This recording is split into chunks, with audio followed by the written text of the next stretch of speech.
សូមជម្រាបសួរប្រិយមិត្តដែលកំពុងបើកស្ដាប់ការផ្សាយរបស់ស្ថានីយ៍វិទ្យុគ្រីបូកូ FM 98.25 MHz ខេត្តកំពតបាននៅក្នុងវេលានេះកម្មវិធីព្រះពុទ្ធសាសនាផ្សារភ្ជាប់វប្បធម៌ខ្មែរបានវិលមកជួបជាមួយប្រិយមិត្តអ្នកស្ដាប់បាទដែលអញ្ជើញចូលរួមនៅក្នុងថ្ងៃនេះជាកិត្តិយសព្រះគ្រូអន្តញ្ញាណោញ៉ែតចន្ទរាព្រះបាឡាតគុណខេត្តកំពតនិងភិក្ខុវុទ្ធិយោធានផនព្រះចៅអធិការវត្តព្រៃតុំនិងជាព្រះប្រធានសមាគមមនសិការរាជខ្មែរបានហើយប្រធានបទនៅក្នុងថ្ងៃនេះគឺអវាទ3យ៉ាងរបស់ព្រះពុទ្ធជាមួយនឹងកម្មវិធីប្រសិនបើប្រិយមិត្តមានបំណងចង់ឧបត្ថម្ភនៅនីតិយល់ដឹង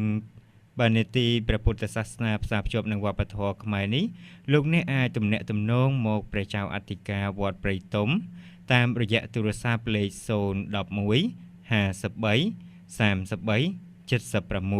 បាទជាបន្តក៏សូមប្រិយមិត្តអ្នកស្ដាប់ក៏ដូចជាពុទ្ធបរិស័ទតាមដានស្ដាប់នៅកម្មវិធីព្រះពុទ្ធសាសនាផ្សារភ្ជាប់វប្បធម៌ខ្មែរដូចតទៅ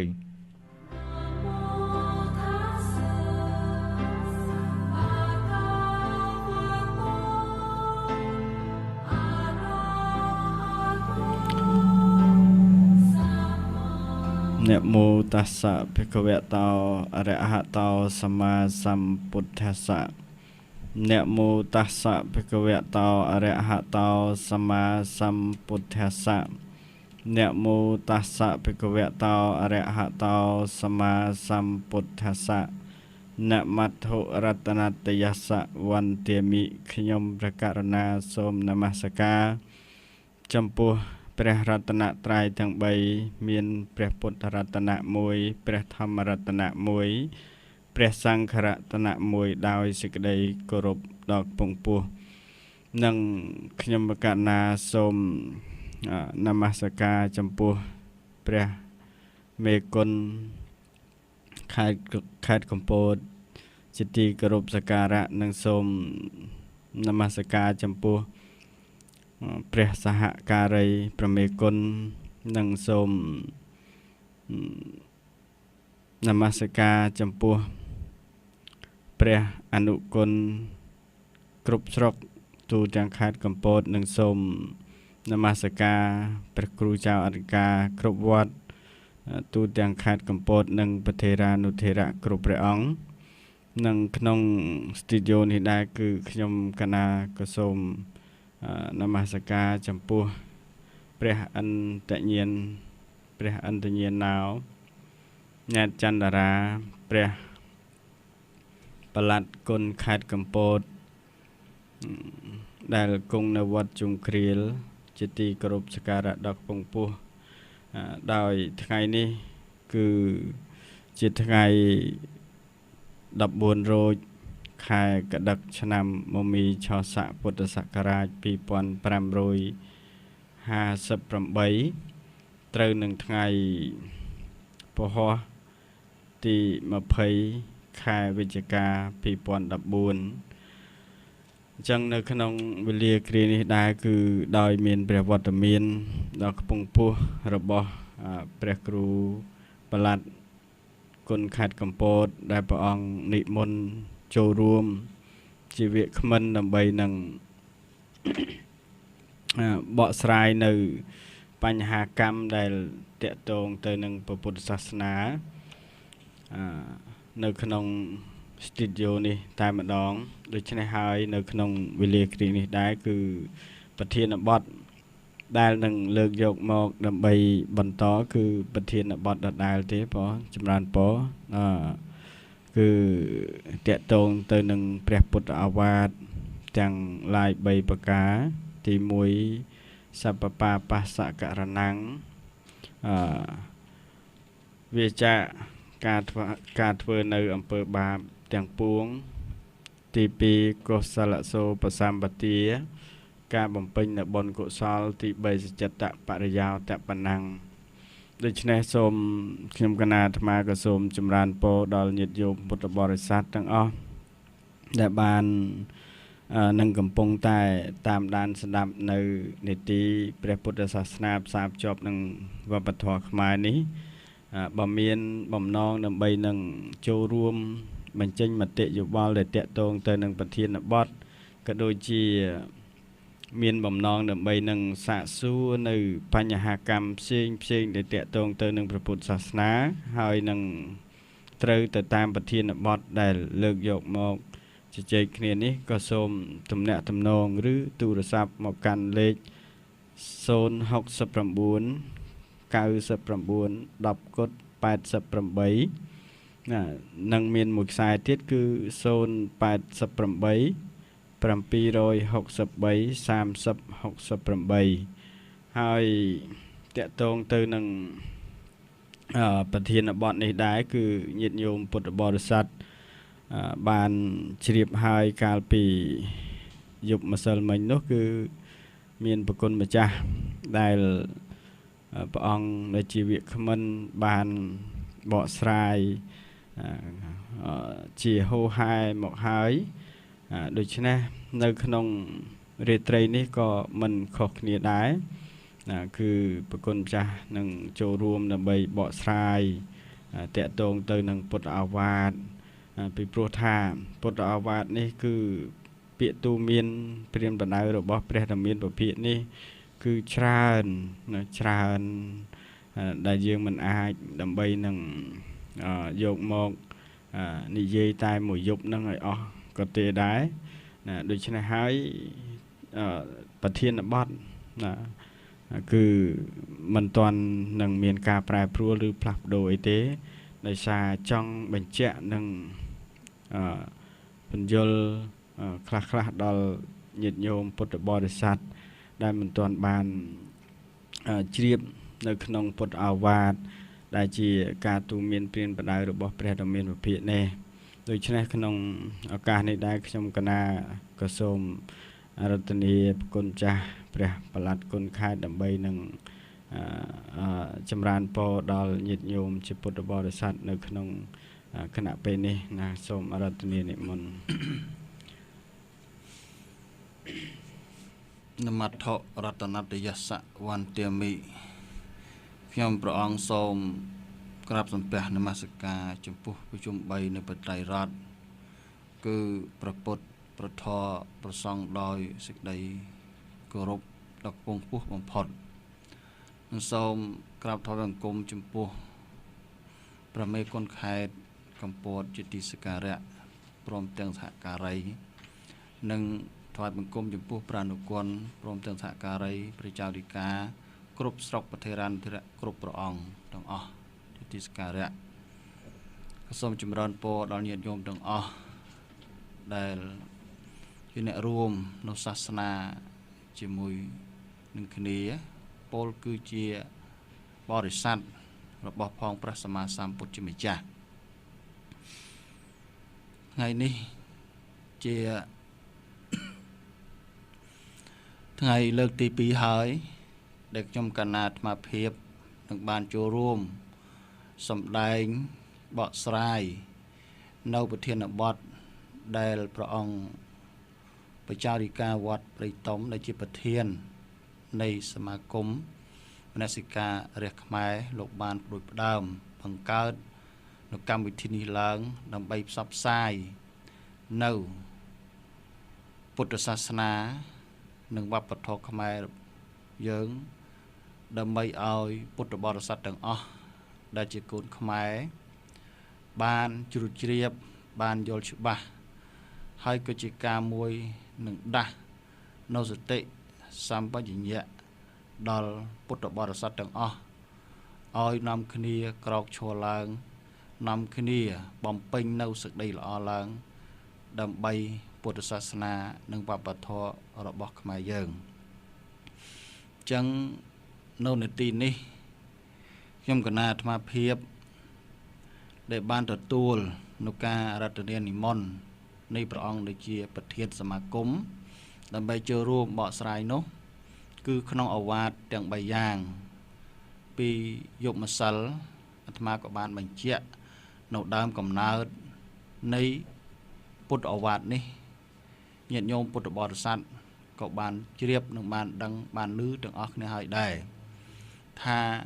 ពុទ្ធឱវាទដែលព្រះសម្ពុទ្ធជាម្ចាស់ព្រះអង្គសម្ដែងហើយគឺជាឱវាទដ៏សច្ចភាព ពិតប្រកបដែលមានមកនៅក្នុងលោកយើងនេះហើយដូច្នេះទី1ដែលហៅថាសពបាបស្សករណង្ងដែលក្នុងប្រធានបទបានលើកឡើងបានដល់ការមិនធ្វើនៅអំពើបាបគ្រប់យ៉ាងអំពើបាបសំដៅយកការងារទាំងឡាយណាដែលជាការងារអាក្រក់មិនបានផ្ដល់នូវផលប្រយោជន៍ដល់នូវសេចក្តីទុក្ខដល់មនុស្សសត្វទេវតាទាំងឡាយនេះឯងជាអំពើបាបដែលយើងបានធ្វើបើនិយាយទៅតាមកម្មគឺទាំង3ប្រភេទគឺមានកាយកម្មវចីកម្មនិងមនោកម្មដែលធ្វើជាអំពើទុច្ចរិតទាំង10យ៉ាងនេះឯងឲ្យឈ្មោះថាជាអំពើបាបកាលណាខ្លួនប្រព្រឹត្តហើយនោះហើយនៅក្នុងកុសលសូបសម្បទាការបំពេញនៅកុសលឲ្យបានល្អបំពេញកុសលឲ្យបានបរិបូរណ៍ពាក្យថាសម្បទាគឺបរិបូរណ៍ឲ្យដល់ព្រមនៅអំពើជាកុសលអំពើជាកុសលយ៉ាងណាគឺនៅក្នុងបញ្ញកិរិយាវត្ថុទាំង10យ៉ាងដែលយើងក៏បីនឹងត្រូវប្រព្រឹត្តនឹងត្រូវធ្វើនោះនឹងបានមកវិញជាផលល្អជាកុសលសម្រាប់យើងទាំងអស់គ្នាទី3សច្ចតបរិយោតបណੰការជំរះចិត្តឲ្យផូរផង់បានដល់ការលះនៅអកុសលធម៌ទាំងឡាយទាំងពួងដែលដិតដាមជាប់មកជាងជំរះលះនៅអកុសលទាំងនោះហើយធ្វើឲ្យចិត្តយើងស្អាតបាញ់ស្មោះស្ពុះទៅរកសេចក្តីសុខនៅក្នុងលោកនេះនិងលោកខាងមុខទៅបាននេះសង្ខេបនៃខ្លីនៅក្នុងពុទ្ធឱវាទទាំង3ប្រការនេះខ្ញុំកណាលើកមកប៉ុណ្ណេះដើម្បីជាបទទី1និងជាឱកាសមួយបើកដល់កម្មវិធីណាប៉ុណ្ណឹងគណៈសូមអរគុណចំពោះប្រគុណម្ចាស់ដែលបានបកស្រាយតាក់ទងទៅនឹងប្រធានបទដ៏ពិរោះចែកជូនដល់ញាតិញោមពុទ្ធបរិស័ទបានជ្រាបចឹងមូលហេតុអីខ្លះដែលនាំឲ្យសមាគមមនសិការីខ្មែរនឹងបង្កើតនៅកម្មវិធីនីតិព្រះពុទ្ធសាសនាផ្សារភ្ជាប់នឹងវប្បធម៌ខ្មែរនេះយកមកដើម្បីធ្វើបទបង្ហាញក៏ដូចជាផ្សព្វផ្សាយនៅក្នុងស្ថានីយ៍វិទ្យុគ្រីបូកូយើងនេះពីព្រោះថាក្នុងការដែលបានពិនិត្យនិងមើលឃើញនៅការដែលពុទ្ធបរិស័ទក៏ដូចជាពិសេសគឺព្រះសង្ឃព្រះអង្គជាសាវករបស់ព្រះដ៏មានពភាក្នុងពេលបច្ចុប្បន្ននេះមើលទៅហាក់បីដូចជាពុំសូវទទួលនៅការគោរពឬក៏ពុំសូវមានថាការគិរវៈគឺការគោរពចំពោះប្រគុណម្ចាស់ឬព្រះអង្គដែលមានតួនាទីទាំងនៅក្នុងខេត្តក៏ដូចជានៅក្នុងរាជធានីយ៉ាងណាក្នុងគណៈដែលបានក្នុងគណៈក្នុងនាមខ្ញុំគណៈអាត្មាដែលជាព្រះសង្ឃមួយអង្គដែរនោះបានឃើញនៅកំហុសឆ្គងទាំងអស់ហ្នឹងក៏នឹងលើកយកមកដើម្បីនឹងធ្វើបទបង្ហាញក៏ដូចជាធ្វើនៅការអំពាវនាវទៅដល់ប្រគុណម្ចាស់កណាគ្រប់ព្រះអង្គទាំងអស់ណាប្រសិនបើមានប្រគុណម្ចាស់អង្គណាមួយណាមានការបដិបត្តិមិនបានត្រឹមត្រង់ក៏សូមចូលខ្លួនដើម្បីនឹងបដិបត្តិឲ្យបានត្រឹមត្រង់ត្រឹមត្រូវទៅតាម ឋានានុក្រមរបស់ព្រះសង្ឃណាពេលខ្លះទៅព្រះសង្ឃព្រះអង្គដែលទៅនឹងបួសថ្មីពេលខ្លះទៅក៏កាយវិការរបស់គុណចាស់ព្រះអង្គមួយចំនួនហ្នឹងក៏មើលទៅហាក់បីដូចជាមិនសូវជាសមរម្យណាទៅតាមការសទ្ធាជ្រះថ្លារបស់ពុទ្ធបរិស័ទអីប៉ុន្មានទេណាកាលណាដែលយើងធ្វើខ្លួនមិនបានត្រឹមត្រូវហើយសេចក្តីជ្រះថ្លារបស់ពុទ្ធបរិស័ទហ្នឹងក៏កាន់តែថយចុះណាថយចុះដូច្នេះការដែលថយចុះនឹងហើយសេចក្តីជ្រះថ្លាថយចុះនឹងហើយដែលធ្វើឲ្យនៅជំនឿរបស់ពុទ្ធបរិស័ទហ្នឹងក៏កាន់តែថយចុះដូច្នេះក្នុងនាមខ្ញុំកណាអាត្មាជាព្រះសង្ឃមួយអង្គណាក៏សូមធ្វើនៅសេចក្តីអំពាវនាវប្រគេនចំពោះគុណចាស់កណាគ្រប់ព្រះអង្គមួយចំនួនដែល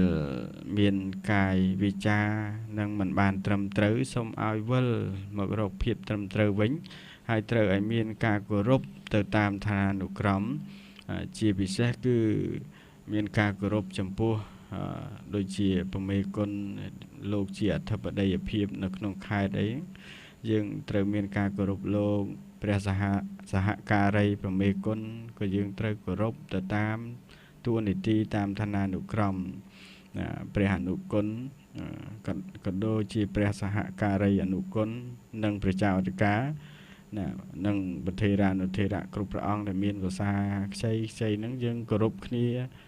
តាមភាសាចាស់ខ្ចីហ្នឹងទៅគឺជារឿងមួយដែល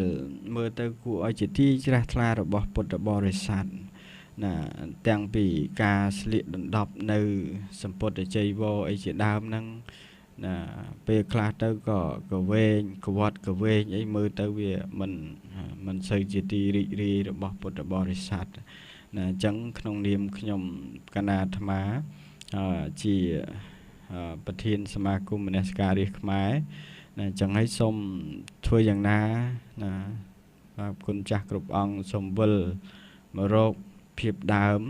ជាភាពមួយដែលត្រឹមត្រូវល្អណារួមគ្នាដើម្បីនឹងអភិរក្សនិងថែរក្សានៅព្រះពុទ្ធសាសនារបស់យើងឲ្យថិតថេរជារកាលអស់កាលដល់វែងទៅមុខណាមិនបានគ្រប់ 5000 ព្រះភាសានៅក្នុងគណៈពេលនេះក៏យើងអាចដើម្បីនឹងរួមគ្នាបន្តិចទៅយូរទៅក៏គង់តែនឹងដល់ណាគម្រប់ 5000 ព្រះភាសាអញ្ចឹងម្យ៉ាងទៀតនោះកាលណាគុណចាស់កណាគ្រប់ព្រះអង្គបំពេញនៅកតបកិច្ចដែលជា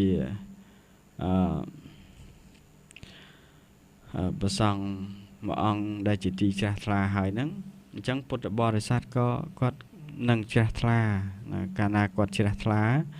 អញ្ចឹងពុទ្ធសាសនារបស់យើងនឹងផុសផុលឡើងមានអ្នកគោរពក៏កាន់តែច្រើនអញ្ចឹងនៅក្នុងឱកាសពេលនេះហើយទៅការដែលឃើញនៅចំណុចអស់ទាំងនឹងហើយទៅខ្ញុំកណាអាត្មារួមទាំងពុទ្ធបរិស័ទដែលជាអ្នកជ្រះថ្លានៅក្នុងពុទ្ធសាសនាមួយចំនួនហ្នឹងក៏បានពិភាក្សាគ្នាដើម្បីនឹងធ្វើយ៉ាងណាសាបព្រោះនៅការគោរពនឹងឲ្យកើតមានឡើងមកវិញណាកុំឲ្យបាត់បង់នៅការគោរពកាលណាតែបាត់បង់នៅការគោរពនឹងហើយគឺបញ្ហាក៏កើតមានឡើងតាមក្រោយជាដរាបដូចជាក្នុងគណៈពេលនេះអញ្ចឹងគឺដោយសារអីដោយសារយើងមិនបានគោរពព្រះសង្ឃក៏លែងសូវមានការគោរពគ្នាទៅវិញទៅមកដូច្នេះហើយពុទ្ធបរិស័ទក៏បាត់នៅការគោរពនឹងសំខាន់ណាស់បើជាព្រះសង្ឃដូចគ្នាយើងប្រើពាក្យគុណម្ចាស់អីចឹងទៅណាហើយបើទាយុទាយិកាពុទ្ធបរិស័ទអីណាការដែលមកជួបព្រះសង្ឃយើងត្រូវមើលកន្លែងដែលសមគួរកន្លែងដែលសមរម្យយើងអាចដើម្បីនឹងអង្គុយបានយើងអង្គុយដើម្បីនឹងថ្វាយបង្គំចំពោះព្រះសង្ឃអញ្ចឹងទៅយើងអត់មានប្រើពាក្យ លោកក្មួយលោកតាលោកបងលោកប្អូនអីចឹងទេណាយើងប្រើពាក្យតែម្យ៉ាងគឺប្រគុណម្ចាស់ឬបដិជ្ជប្រគុណអីចឹងទៅណាយើងអត់មានប្រើលោកក្មួយលោកប្អូនលោកបងលោកពូលោកចៅអីចឹងទេអត់ទេណានេះជាការគួរសមពាក្យដែលគួរនិយាយទៅកាន់ព្រះសង្ឃណាអញ្ចឹងហើយក្នុងនាមសមាគមមនសិការរាស្ត្រខ្មែរដែលបង្កើតនៅកម្មវិធីនេះហើយនីតិនេះគឺដើម្បីចង់បញ្ជាក់បង្ហាញនៅការគោរពខ្លះចំពោះគុណចាស់ក៏ដូចជាញាតិញោមស្រីប្រុសទាំងអស់ដែលបាននឹងកំពុងតែតាមដានសន្តាប់នៅនីតិនេះផងដែរក៏ដូចជាញាតិញោមពុទ្ធបរិស័ទគ្រប់មជ្ឈដ្ឋានទាំងអស់ណាបើទោះណាក្នុងគណៈពេលនេះមិនបានស្ដាប់ក៏គង់តែមានពេលណាមួយនឹងបានស្ដាប់ចឹងចង់បញ្យល់ដើម្បីឲ្យរួមគ្នាគោរពឡើងមកវិញកាលណាយើងមិនបានរួមគ្នាគោរពទេនោះគឺនឹងបាត់បង់នៅការគោរពអញ្ចឹងវាទៅជារឿងមួយផ្សេងណាវាទៅជារឿងមួយផ្សេងណាក្នុងសម័យបច្ចុប្បន្នកាលនេះញាតិញោមពុទ្ធបរិស័ទខ្លះបានឃើញហើយពេលខ្លះទៅកូនមិនគោរពម្ដាយមិនគោរពឪពុកណាអញ្ចឹងទៅពេលខ្លះទៅលោកឪពុកអ្នកម្ដាយហ្នឹងគាត់រវល់តែពីរឿងរោគទទួលទានដើម្បីនឹងចិញ្ចឹមជីវិតផងនោះពេលខ្លះទៅក៏អត់បានមានឱកាសដើម្បីនឹងអប់រំកូនចៅស្រីប្រុសអីយ៉ាងណាពេលខ្លះទៅកូនស្រីប្រុសហ្នឹងក៏អត់បានទទួលយកនៅការអប់រំរបស់ឪពុកម្ដាយហ្នឹងពេលខ្លះទៅក៏បានប្រព្រឹត្តនៅអំពើខុសឆ្គងផ្សេងមានការសែបគប់មិត្តមិនល្អជាដើមហ្នឹងវានាំឲ្យប៉ះពាល់ដល់សង្គមគ្រួសារផងជាពិសេសគឺប៉ះពាល់ទៅដល់សង្គមជាតិយើងទាំងមូលផងដោយសារអីដោយសារយើងខ្វះនៅការគោរពនឹងចឹងដូច្នេះក្នុងនាមសមាគមមនសិការរាស្ត្រខ្មែរគឺចង់ឲ្យកូនខ្មែរយើងទាំងអស់ណាមានសតិស្មារតីដើម្បីនឹងធ្វើនៅការគោរពនេះឱកាសមានឡើងមកវិញហើយក្នុងឱកាសពេលនេះដែរគឺខ្ញុំគណៈអាត្មាក៏សូមចម្រើនពរដល់ញាតិញោមស្រីប្រុសពុទ្ធបរិស័ទយើងទាំងអស់ផងថាក្នុងកម្មវិធីនេះនឹងសូមអធិស្ឋានអំពីសំណាក់នៃញាតិញោមពុទ្ធបរិស័ទដែលមានបំណងដើម្បីនឹងទូរស័ព្ទចូលមកកាន់កម្មវិធីបញ្ចេញមតិយោបល់ឬក៏សាកសួរបញ្ហាកម្មអីផ្សេងហ្នឹងចឹងខ្ញុំគណៈអាត្មាក៏សូមអធិស្ឋានអំពីសំណាក់នៃពុទ្ធបរិស័ទទាំងអស់ដែលបានទូរស័ព្ទចូលមកហ្នឹងគឺសូមហាម3ចំណុចទេព្រោះហាមប្រើប្រាស់ពាក្យមិនល្អទៅលើស្ថាប័នទាំង3ព្រោះទី1ស្ថាប័នជាតិទី2ស្ថាប័នសាសនាទី3ស្ថាប័នព្រះមហាក្សត្រណាយើងរួមគ្នាដើម្បីនឹងអភិរក្សនៅអ្វីដែលជារបស់ខ្មែរយើងមានព្រះពុទ្ធសាសនាដែលស្ថិតនៅក្នុងប្រជាណាចក្រកម្ពុជាយើងក៏ដូចជាវប្បធម៌ដែលជាគេមរតកដ៏ល្អប្រពៃវិសេសវិសាលល្អសម្រាប់ខ្មែរយើងដែលជាអ្នកមានពូជពងល្អគួរនឹងនាំគ្នារក្សាឲ្យបានគង់វង្សណាហើយនៅក្នុងឱកាសពេលនេះដែរដោយពុំទាន់មានញាតិញោមពុទ្ធបរិស័ទដើម្បីនឹងទូរស័ព្ទចូលមកអញ្ចឹងខ្ញុំគណៈសូមអរតនានិមន្តប្រគុណម្ចាស់ដើម្បីបកស្រាយបន្តតកតងទៅនឹងប្រធានបទណាខ្ញុំគណៈសូមអរតនានិមន្តគណៈចឹងជាថ្មីម្ដងទៀតខ្ញុំគណៈនឹងបកស្រាយបន្ថែមនៅពុទ្ធឱវាទទាំង3ជាបន្តទៀតដើម្បីជាប្រទីបមួយបំភ្លឺដល់ញាតិញោមពុទ្ធបរិស័ទគុណម្ចាស់ទាំងអស់ ថាការងារទាំងឡាយដែលយើងប្រព្រឹត្តទៅហើយ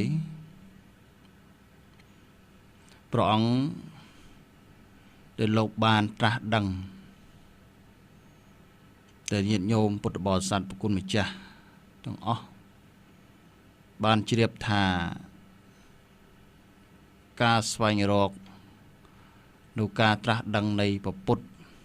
មួយអង្គគឺជាការលំបាកក្រៃណាជាការកម្រក្រៃណាហើយពេលដែលមានព្រះពុទ្ធបានត្រាស់ហើយក៏យើងនឹងកម្រនឹងត្រូវបានស្ដាប់នៅធម៌របស់ផងព្រះពុទ្ធទៀតឥឡូវនេះពុទ្ធបរិស័ទយើងមានភ័ព្វមានសំណាងមានវាសនាល្អណាស់ដែលបានកើតតន់នៅពុទ្ធឱវាទរបស់ផងព្រះសម្មាសម្ពុទ្ធជាម្ចាស់ដែលបានមានមកជាឱវាទដ៏ពិសេសសម្រាប់យើងប្រតិបត្តិនឹងបានសេចក្តីសុខទាំងបច្ចុប្បន្ននិងទៅអនាគតព្រោះថាសេចក្តីសុខវាកើតឡើងអំពីការប្រព្រឹត្តរបស់យើងទាំងអស់គ្នានៅក្នុងឱវាទទី1គឺព្រះអង្គបានហាមមិនឲ្យយើងធ្វើនៅអំពើណាដែលកាត់ប្រយោជន៍របស់អ្នកដទៃកាលណាបើកាត់ប្រយោជន៍អ្នកដទៃហើយនោះគេដល់នៅសេចក្តីទុក្ខក្នុងធម៌ទី1ដែលឈ្មោះថាបាណាតិបាតដែលយើងសង្គ្រោះចូលក្នុងទុច្ចរិតហៅថាកាយទុច្ចរិតចែកតាមប្រភេទមាន3គឺមានបាណាតិបាតគឺការកាប់សម្លាប់ដល់សត្វសង្ខារកាលណាបើយើងកាប់សម្លាប់គេដល់នៅការវិនាសដល់នៅការកើតទុក្ខលំបាកចឹងសេចក្តីទុក្ខលំបាកនោះវាត្រូវត្រឡប់មកដល់យើងអ្នកប្រព្រឹត្តនេះវិញការបៀតបៀនជីវិតសត្វឲ្យធ្លាក់ចុះកន្លងធម៌ទី1នឹងនៃខ្លីប៉ុណ្ណឹងទី2អតនីទានៈការលួចឆក់ប្លន់នេះហើយជាអំពើកម្មឆ្គងដែលព្រះសម្ពុទ្ធលោកបានត្រាស់សម្ដែងថាឲ្យវាចាកាលណាបើយើងវាចាបានយើងមិនបានធ្វើឲ្យគេដល់នៅសេចក្តីវិនាសដោយទ្រព្យសម្បត្តិទេឈ្មោះថាយើងបានសុខហើយបើកាលណាយើងប្រព្រឹត្តនោះហើយជាអំពើមួយផ្ដល់មកឲ្យយើងទទួលរងនៅការទុក្ខលំបាកដោយសារហើយម្នាក់ក្នុងអត្តនេទានសិក្ខាបទនេះបើកាលណាយើងវាបានយើងអត់សូវខ្លាចសូវភ័យសូវព្រួយថាបាត់របស់របរទេបើនិយាយរួមនៅក្នុងហៅថាកម្មបត្តិទាំង10អកុសលកម្មបត្តិទាំង10បើយើងវាចាក់បានកាន់តាមល្អក្នុងក្រុមគ្រួសារសង្គមណាដែលបានប្រព្រឹត្តល្អត្រឹមត្រូវគឺវាចាក់ការសម្លាប់សត្វវាចាក់ការលួចទ្រព្យសម្បត្តិវាចាក់ការប្រព្រឹត្តខុសនៅក្នុងប្រពន្ធកូនអ្នកដតីជាធម៌មិនប្រសើរអាហ្នឹងផ្លូវកាយមាន3ប្រការហ្នឹងផ្លូវវិជ្ជាមាន4គឺមុសាវាទបិសនាវាទពរុសវាទសម្ភបលាបៈមុសាវាទគឺការពោលពាក្យកុហកភូតភរដែលសម្ដីមិនពិតមិនប្រកបសម្ដីមិនពិតមិនប្រកបបិសនាវាទការពោលពាក្យ ញុះញង់មិនល្អបរុសវេទវិចាត្រគោះធ្វើឲ្យដល់នៅការវិនិច្ឆ័យបាក់បែកនេះជាឈ្មោះនៃធម៌មិនប្រសើរសម្ភបលាបៈការនិយាយពាក្យឥតប្រយោជន៍នឹងហើយដែលព្រះអង្គលោកហាមផ្លូវវិចាផ្លូវចិត្តមាន3គឺអភិច្ឆាការសម្លឹងរំពឹងនៅរបស់អ្នកដទៃដើម្បីឲ្យហាតសង្វាតបានមកជារបស់ខ្លួនព្យាបាទៈគំនុំចងគំនុំគុំគួនដើម្បីឲ្យគេដល់នៅសេចក្តីទុក្ខវិនិច្ឆ័យណាមួយមិច្ឆាទិដ្ឋិការយល់ខុសនៅអ្វីណាដែលជាល្អហើយយើងមិនប្រកាន់ថាជាត្រូវទេទៅជាថាខុសអញ្ចឹងការយល់ខុសដូច្នេះជាតួក្នុងចិត្តរបស់យើងយល់ខុសមិនបានបញ្ចេញវិចារទេនាំឲ្យយើងដល់នៅសេចក្តីទុក្ខកាលណាយើងលះបង់បាននៅអំពើទាំង3នេះយើងមកធ្វើល្អវាចាកបានល្អហើយដែលឈ្មោះថាកុសលកម្មឡើងវិញអកុសលយើងប្រព្រឹត្តខុសឆ្គងដល់កុសលយើងប្រព្រឹត្តឲ្យត្រូវហ្នឹងហើយកាលណាបើប្រព្រឹត្តត្រូវវាអស់មានបាបហើយចឹងបានក្នុងនោះភាសាបុរាណលោកថាមានកាយទុកធ្វើតែសុចរិតមានចិត្តទុកគិតតែរឿងល្អមានវិចារទុកពោលតែពាក្យធម៌មានត្រចៀកល្អទុកស្ដាប់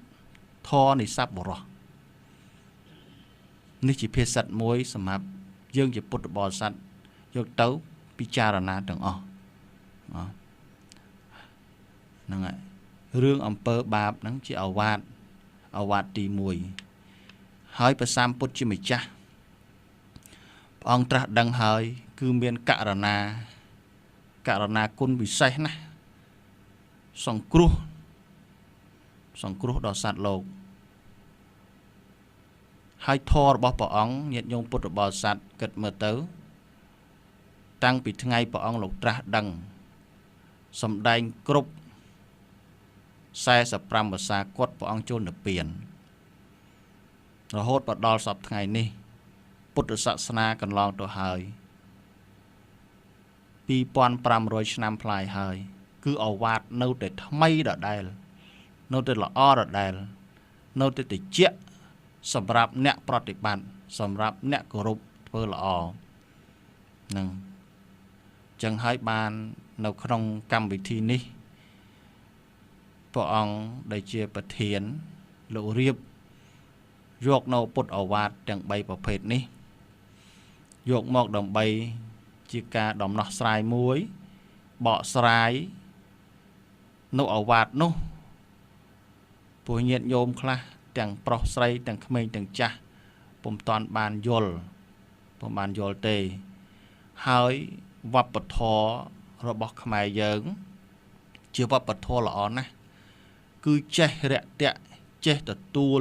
ចេះប្រតិបត្តិត្រឹមត្រូវប្រតិបត្តិដឹងតាមទូនាទីនឹងហើយជាវប្បធម៌ជាប្រពៃណីប្រសង់ទូនាទីប្រសង់ទូនាទីកុហកប្រសង់ជួបនឹងប្រសង់ត្រូវធ្វើអាការៈយ៉ាងណាហើយប្រសក់ជួបនឹងប្រសក់ត្រូវធ្វើអាការៈយ៉ាងណាប្រសក់ជួបប្រសង់ធ្វើអាការៈយ៉ាងណានោះក៏មានការសម្ដែងព្រះអង្គលោកមានសម្ដែងហៅថាអបច្ចាយណៈហើយការអបច្ចាយណៈធរនេះឯងគឺកាលណាបើយើងមានពួកអបច្ចាយណៈនេះគឺត្រូវលះការមានអ្នកគឺការប្រកាន់ខ្លួនមានអបច្ចាយណៈហ្នឹងបានន័យថាមិនប្រកាន់ខ្លួនពាក្យអបច្ចាយណៈ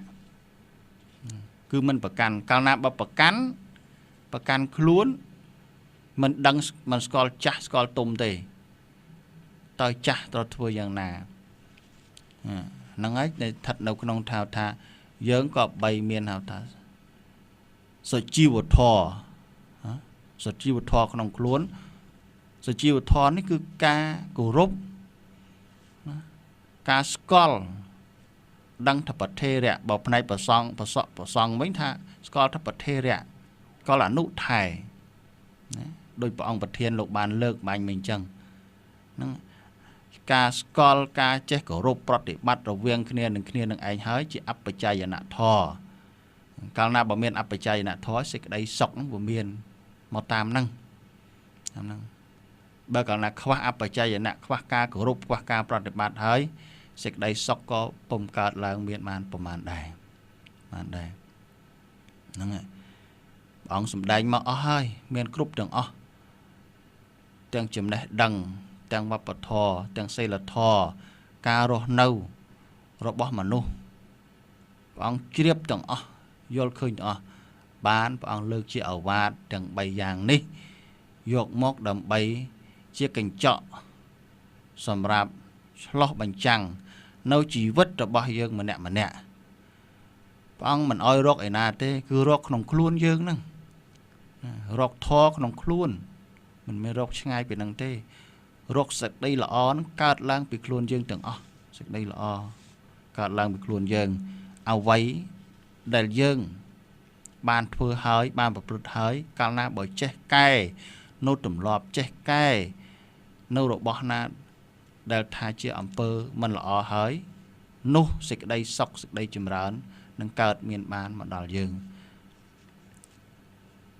បុរាណភាសិតលោកបានលើកឡើងមក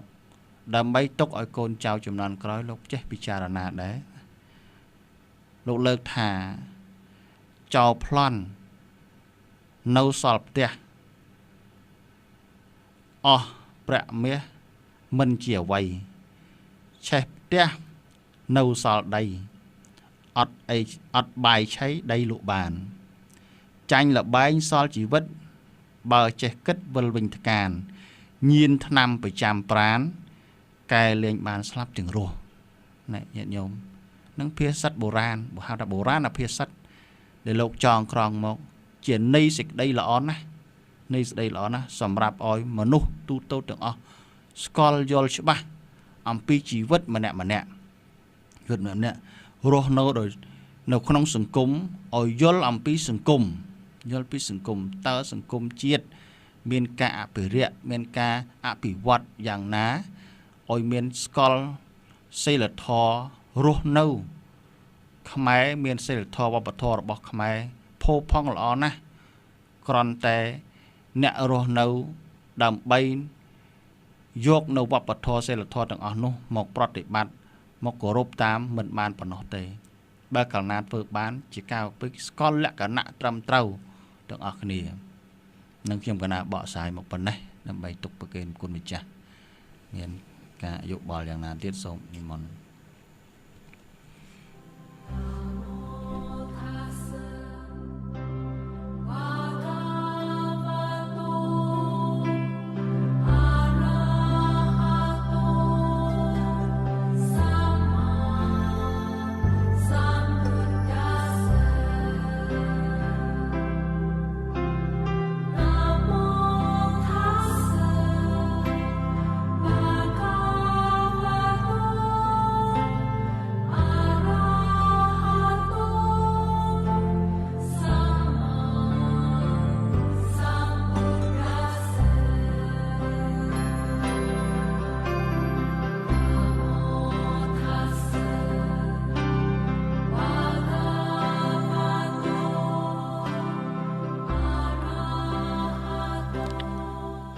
គណៈទានសូម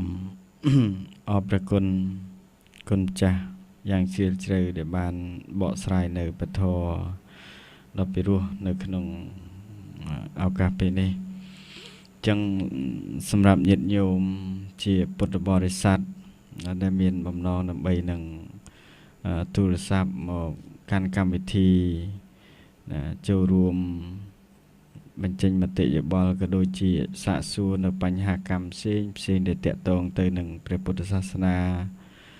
តាក់ទងទៅនឹងប្រធានបទព្រះពុទ្ធអាវាទរបស់យើងនៅក្នុងពេលនេះគឺមានទូរស័ព្ទលេខ069 99 10 88 និងមួយខ្សែទៀត088 763 3068 សម្រាប់ញាតិញោមដែលមានបំណងដើម្បីនឹងទូរស័ព្ទចូលរួមនៅក្នុងវេលាគ្រានេះអញ្ចឹងនៅក្នុងកម្មវិធីឬនីតិនេះដែរគឺក្នុងគោលបំណងដើម្បីនឹងរក្សានៅព្រះពុទ្ធសាសនារបស់យើងឲ្យបានគង់វង្សនិងជំរុញនៅទឹកចិត្តទាំងព្រះសង្ឃទាំងគរិវាសដើម្បីឲ្យរួមគ្នាគោរពនៅព្រះសាសនាជាសាសនាមួយដ៏ល្អនាំសត្វទាំងឡាយឲ្យបាននៅសេចក្តីសុខជាពិសេសទៅទៀតនោះគឺព្រះពុទ្ធសាសនានាំមកនៅសន្តិភាពគឺមិនមានការវិវាទរវាងគ្នានឹងគ្នាហើយក៏មិនមានសត្រូវរវាងគ្នានឹងគ្នាដែរប្រសិនបើយើងទាំងអស់គ្នារួមគ្នាដើម្បីនឹង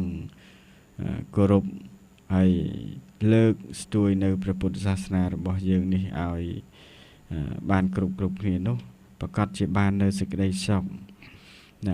ដូច្នេះនៅក្នុងព្រះពុទ្ធនៅក្នុងប្រទេសព្រះរាជាណាចក្រកម្ពុជាយើងនេះគឺប្រកាន់នៅព្រះពុទ្ធសាសនាដែលជាសាសនារបស់រដ្ឋអញ្ចឹងហើយក្នុងនាមប្រជានុរាស្ត្រទាំងអស់ដែលគោរពឬក៏ជាអ្នកដល់នៅបត្រៃសរណគមនឹងក៏សូមនាំគ្នាធ្វើយ៉ាងណាដើរទៅតាមមាគ៌ាផ្លូវដ៏ល្អដែលព្រះសម្មាសម្ពុទ្ធព្រះអង្គទ្រង់ត្រាស់សម្ដែងទុកមកនោះជាពិសេសគឺនៅក្នុងពុទ្ធអាវាទដែលតាក់ទងទៅនឹងប្រធានបទយើងថ្ងៃនេះក៏ដូចជាថ្ងៃកន្លងមកដែរនោះគឺសំខាន់ណាស់ក្នុងការដែលរក្សានៅកាយវាចាចិត្តឲ្យល្អស្ថិតនៅផ្លូវមួយដ៏ត្រឹមត្រូវពីព្រោះថាការដែលយើងមិនបានគោរពឬបដិបត្តិទៅតាមការទូន្មានរបស់ព្រះដ៏មានពភាកហើយអញ្ចឹងបានន័យថាយើងជាកូនអកតញ្ញូដែលមិនយកដំបូន្មានរបស់លោកអ្នកដ៏មានគុណយកទៅអនុវត្តប្រតិបត្តិទៅតាមនោះកាលណាកូនអកតញ្ញូនឹងឯងគឺបានដល់នៅសេចក្តីទុក្ខជាពិសេសទៅទៀតគឺដល់នៅភាពមហន្តរាយជាច្រើនកាលដែលកូនដែលមិនស្ដាប់នៅដំបូន្មានរបស់លោកអ្នកដ៏មានគុណនោះអញ្ចឹងនៅក្នុងន័យនេះគឺសំដៅទៅលើពុទ្ធបរិស័ទយើងដែលជាអ្នកកាន់នៅពុទ្ធសាសនាហើយនោះក៏គួរគប្បីធ្វើចិត្តបើកចិត្តឲ្យទូលំទូលាយក្នុងការទទួលយកនៅពុទ្ធអាវាទដែលជាពាក្យពាក្យបដៅដើម្បីឲ្យសត្វលោកទាំងឡាយបាននៅសេចក្តីសុខនោះហើយការដែលបាននៅសេចក្តីសុខឬសេចក្តីទុក្ខសម្រាប់ខ្លួនឯងយើងគឺអាស្រ័យលើខ្លួនឯងយើងជាអ្នកដើរជាអ្នកបដិបត្តិតែប៉ុណ្ណោះព្រះសម្មាសម្ពុទ្ធព្រះអង្គបានត្រាស់ដឹងឡើងបានប្រោះសត្វលោកទាំងឡាយឲ្យឆ្លងរួចផុតចាកនៅសេចក្តីទុក្ខអស់ច្រើនប៉ុន្តែនៅក្នុងសត្វដែលមិនបានទទួលយកនៅការទូន្មានក៏ដូចជាមិនបានទទួលយកនៅការអប់រំឬបង្ហាញផ្លូវដ៏ល្អអំពីសំណាក់នៃព្រះដ៏មានពភាកនោះឯងហើយនឹងអាចមានការភ្លាំងភ្លាត់ក៏ដូចជាធ្វើដំណើរទៅមានការប៉ះទង្គិចឬប៉ះពីនៅសេចក្តីទុក្ខសោកឬគ្រោះមហន្តរាយផ្សេងដែលកើតមានចឹងហើយដោយសារអីដោយសារយើងមិនបានគោរពមិនបានបដិបត្តិទៅតាមការទូន្មានព្រានបដៅរបស់ព្រះដ៏មានពភាកនោះតួយ៉ាងនៅក្នុងព ព្រះរាជាណាចក្រកម្ពុជាយើងដែលញាតិញោមពុទ្ធបរិស័ទបានសម្លឹងមើលឃើញហើយសពថ្ងៃនេះដោយអំណាចនៃការដែលយើងមិននាំគ្នាគោរពនេះឯងហើយដែលធ្វើឲ្យមានភាព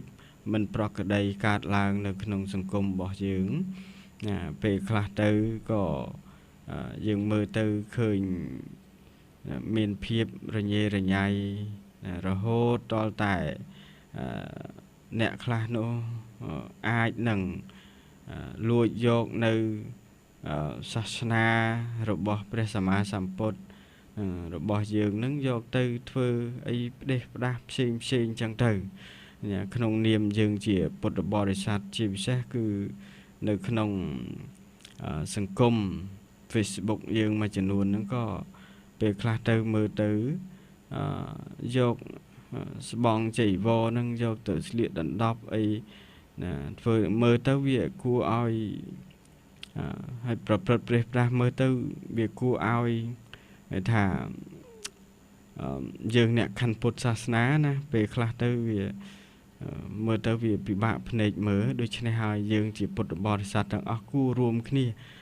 ដើម្បីលុបបំបាត់ទប់ស្កាត់នៅអ្វីដែលមិនល្អដែលតាក់ទងទៅនឹងពុទ្ធសាសនារបស់យើង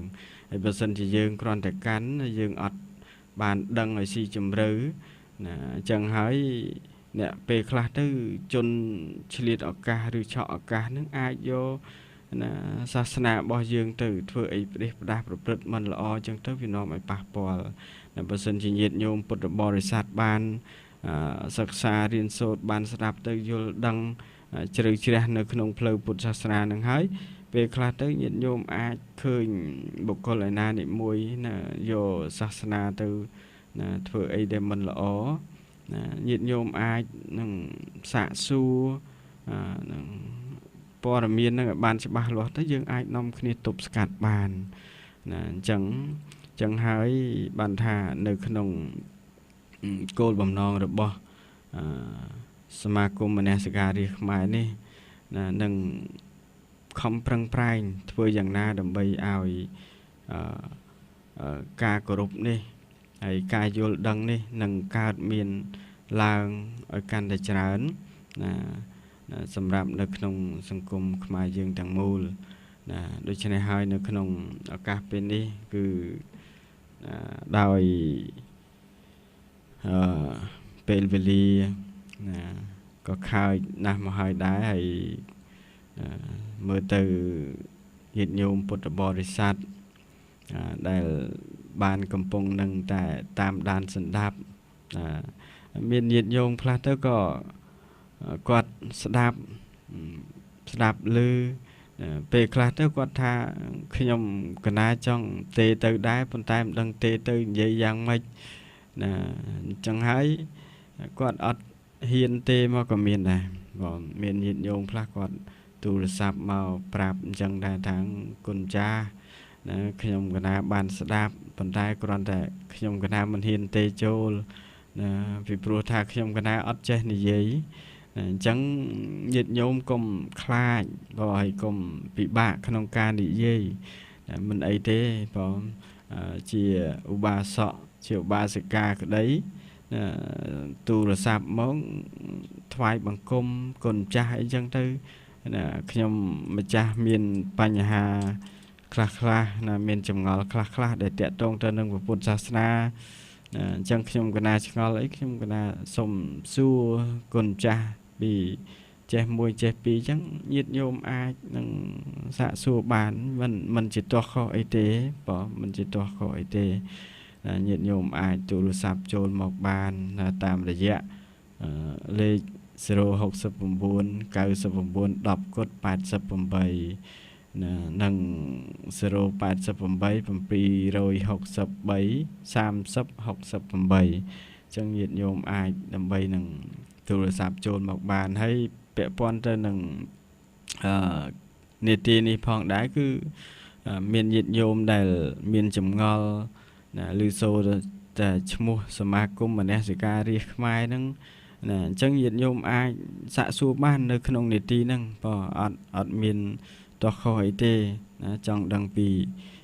សមាគមឬគោលបំណងសមាគមឬសកម្មភាពរបស់សមាគមហ្នឹងញាតិញោមអាចទូរស័ព្ទមកសាកសួរបានណានៅក្នុងនីតិព្រះពុទ្ធសាសនាផ្សារភ្ជាប់នឹងវប្បធម៌ខ្មែរហ្នឹងអញ្ចឹងទៅហើយដោយនៅពេលនេះពេលវេលារបស់យើងនឹងចិត្តចូលមកដល់ហើយអញ្ចឹងទៅក៏ខ្ញុំកណាអាត្មាឆ្លៀតក្នុងឱកាសពេលនេះសូមសម្ដែងនៅអំណរគុណដ៏ជ្រាលជ្រៅចំពោះប្រគុណម្ចាស់ដែលជាវាគ្មិនដែលបាននិមន្តមកចូលរួមបកស្រាយនៅព្រះធម៌ចែកជូនញាតិញោមពុទ្ធបរិស័ទឲ្យបានជ្រាបតាក់ទងទៅនឹងប្រធានបទរបស់យើងដែលបានដាក់ផ្សាយកន្លងមកនេះនឹងខ្ញុំកណាក្នុងនាមជាប្រធានសមាគមមនសិការីខ្មែរក៏ដូចជាក្នុងនាមបុគ្គលិករបស់សមាគមសមាជិកសមាជិការបស់សមាគមទាំងអស់សូមថ្លែងអំណរគុណដល់គុណចាស់យ៉ាងជ្រាលជ្រៅហើយសូមប្រគេនពរសូមប្រគុណម្ចាស់បាននៅព្រះសុខភាពល្អបរិបូរណ៍មានប្រជញ្ញមាយុព្រះភ្នោះព្រះជន្មភ្នោះសូមឲ្យបានវែងដើម្បីជាម្លប់ក្នុងការដឹកនាំអប់រំកុលបុត្រប្រុសស្រីទាំងអស់ឲ្យដើរទៅតាមគន្លងនៃព្រះពុទ្ធឱវាទអស់កាលជាយូរអង្វែងសូមប្រគេនពរសូមប្រគេននៅព្រះពុទ្ធពរទាំងឡាយ4ប្រការគឺអាយុវណ្ណៈសុខៈពលៈកំបីគ្លៀងគ្លាតឡាយហើយម្យ៉ាងទៀតនោះគឺក្នុងឱកាសពេលនេះដែរខ្ញុំគណៈអាត្មាក៏សូមឆ្លៀតចម្រើនពរក៏ដូចជាថ្លែងអំណរគុណចំពោះអ្នកឧបត្ថម្ភកម្មវិធីនីតិព្រះពុទ្ធសាសនាផ្សារភ្ជាប់នឹងវប្បធម៌ខ្មែរចឹងសូមថ្លែងអំណរគុណចំពោះលោកមុំអង់ដ្រេនិងភរិយាព្រមទាំងបុត្រសូមថ្លែងអំណរគុណចំពោះលោកថងបៃនិងភរិយាព្រមទាំងបុត្រសូមថ្លែងអំណរគុណចំពោះលោកស្រីកឹមចន្ទានិងស្វាមីព្រមទាំងបុត្រសូមថ្លែងអំណរគុណចំពោះលោកស្រីខាយសុភារ័ត្នព្រមទាំងបុត្រសូមថ្លែងអំណរគុណចំពោះលោកសុកតិវាសុភានិងភរិយាព្រមទាំងបុត្រនិងសូមថ្លែងអំណរគុណចំពោះលោកមឿសាកនិងភរិយាព្រមទាំងបុត្រនិងសូមថ្លែងអំណរគុណលោកស្រីអឹងផានីព្រមទាំងកូនចៅលោកលឹមសុកហៀងនិងភរិយាព្រមទាំងបុត្រលោកចិនកឹមហេននិងភរិយាព្រមទាំងបុត្រឧបាសិកាជាញៀនព្រមទាំងកូនចៅដែលបានរួមចំណែកក្នុងការឧបត្ថម្ភនៅកម្មវិធីនេះដើម្បីឲ្យប្រព្រឹត្តទៅហើយក្នុងការដែលរួមចំណែកដើម្បីនឹងលើកស្ទួយនៅព្រះពុទ្ធសាសនារបស់យើងហើយសូមថ្លែងអំណរគុណសូមជូននៅពុទ្ធពរទាំងឡាយ4ប្រការគឺអាយុវណ្ណៈសុខៈពលៈកំបីគ្លៀងគ្លាតឡើយហើយនឹងមុននឹងបិទនៅកម្មវិធីនេះគឺខ្ញុំកណាអាត្មាក៏សូមប្រគេននៅព្រះពុទ្ធពរទាំងឡាយ4ប្រការចំពោះ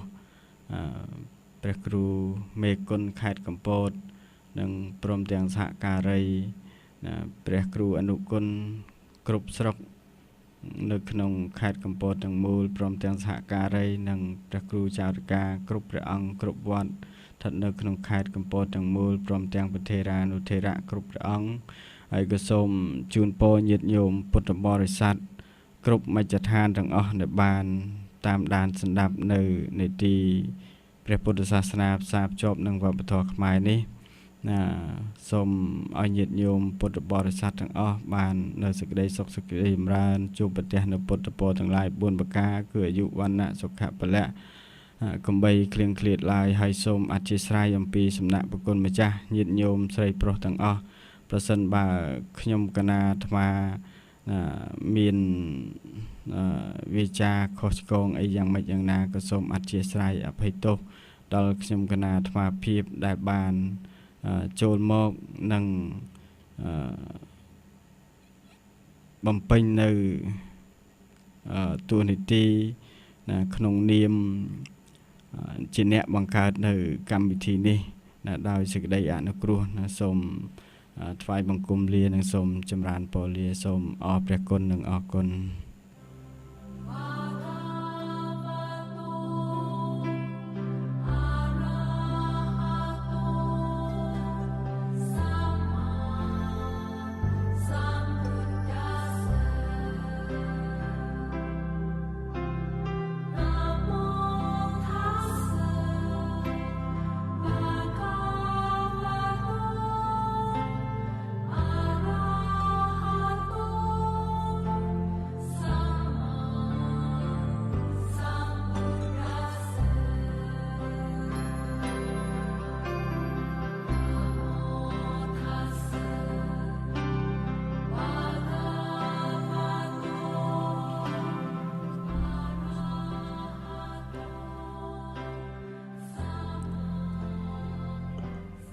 បងប្អូនពុទ្ធបរិស័ទទៅបានស្ដាប់កម្មវិធីព្រះពុទ្ធសាសនាផ្សារភ្ជាប់វប្បធម៌ខ្មែរ